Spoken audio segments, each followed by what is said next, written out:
Pemirsa, PMPB Sumatera Selatan resmi menjalin kerjasama dengan PAL TV melalui penandatanganan Memorandum of Understanding atau MOU. Kerjasama ini diharapkan dapat memperkuat penyebaran informasi kegiatan sosial dan program kemasyarakatan PMPB kepada masyarakat luas.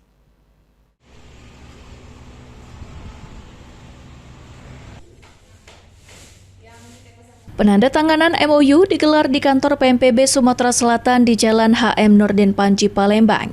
MOU ditandatangani langsung oleh Ketua DPD PMPB Sumatera Selatan, M. Yusuf Malaya. M. Yusuf mengatakan kerjasama dengan PAL TV diharapkan mampu memberikan kontribusi positif dan menyampaikan berbagai program sosial PMPB kepada masyarakat. Selain kegiatan tangkap darurat dan bantuan sosial, PMPB Sumatera Selatan juga memiliki sejumlah program kemasyarakatan seperti sembako tebus murah dan bantuan ke panti asuhan.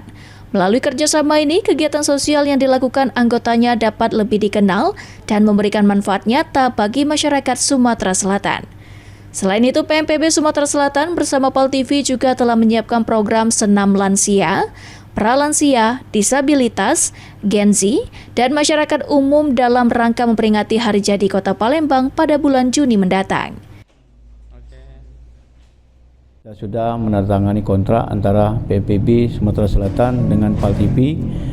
Sudah kami agendakan dengan PAL TV di dalam salah satu di kontrak tadi, yaitu pertama itu program senam lansia, pralansia, disabilitas, umum, Gen Z, masyarakat umum semua. Mudah-mudahan program ini bisa memberikan semangat pada kita semua. Ketua DPD PMPB Sumatera Selatan berharap kolaborasi bersama PAL TV dapat membangkitkan semangat seluruh anggota PMPB di Sumatera Selatan untuk terus hadir melalui aksi sosial nyata bagi masyarakat. Muhammad Aidil, PAL TV.